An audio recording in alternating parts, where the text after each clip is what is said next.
Importante do presupuesto 2023 está que o país Aruba a seguir direção de barra e déficit, déficit que a queda produzir para o qual está a pandemia de Covid, para sobra no momento que o Covid chega a Aruba, rato prometo é 2019, e acaba Aruba a logra surplus de 4 milhões de florins. Para 2020,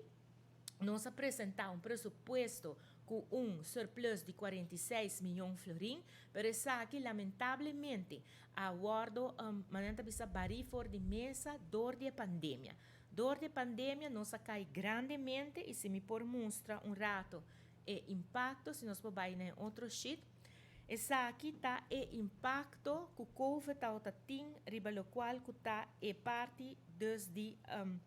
país Aruba. Se boak bom e caída tá hope grande e a linha blau tá mostrava ter na onda e déficit abai de surplus que nós tem na 2019, bota mira orinan que saki tá bai e tá bai ter na mil 28 milhões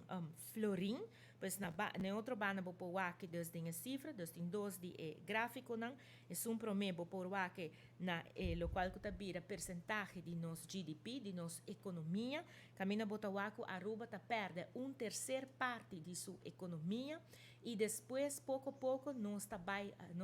recuperar, pois a recuperação é lo qual que bo por mira que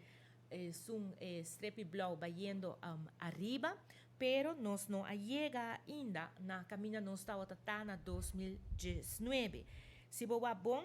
o déficit é 2028, nós apresentei assim na mês governo se tudo de sua parte para não mestre gasto não por nada, para limitar gasto não una por limitar e assim nós a realizar em 2020 764 milhões de florins na déficit. E aí depois nós a pressupostar 585 milhões de florins e nós a realizar 534 milhões de florins. E agora que não, com o câmbio de pressuposto 2022, nós passa de déficit de 227 milhões de florins, nós vai para déficit de 148 milhões de florins e nós para o qual está 2023, nós apresentar presupuesto com déficit de 25 milhões de florins.